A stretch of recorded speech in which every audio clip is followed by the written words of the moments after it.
Mas pari ta ndëgjojmë këta që ishte tepër e mëshme, nuk e kena ditë na si popull, qysh mundohet me një farë aspekti me i përqesh vajzat tona që jetojnë në diasporë.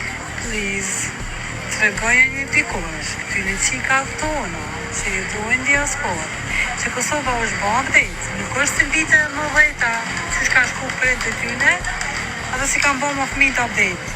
Kosova ka përparu, Kosova është ketë ndryshë, oj, loqka, oj, shpirda, se për isho në për TikTok e Instagram të uanku, pëse 10 euro flok shumë shtrejt, pëse 20 euro flok shumë shtrejt. Sinqerisht, mas pari mu po m'vjen marre që po merrna me këtë temë, dhe më thonë që vajzat shqiptare që jetojnë në Kosovë fjolla, mu mundoft me përqesh me një farë aspekti vajzat tona nga diaspora. S'dyti, update nuk o bo hale.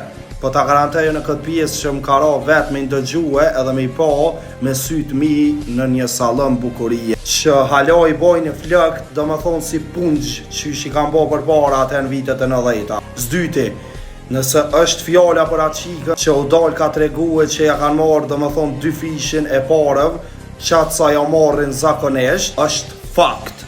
Sepse sa herët vinë diaspora jonë e dashur, si të vjen sezona e verës, po ashtu edhe në sezon dimrit, kur vinë për vitri diaspora në Kosovë, çmimet, do më thonë bizneset, i rrisin 2 fish ma shumë, ose 3 fish që besë. Qysh është 5 euro ta bën 20 euro. Ta shedhe llogarite veç pse varë prej jashtit. Duhet me prej këto. E prandaj normal që ankohet, sepse edhe ajo është vajzë shqiptare, edhe ajo vjen në vend vetin, edhe jo për shembull me jashti sharrën me një farë aspekti, edhe më mundoft me dëmtua personin që jeton në diasporë. Edhe strejti po ankoheni pse nuk po vjen ka njëherë diaspora në Kosovë, e po shkojnë në për shtete tjera me kalu pushimet.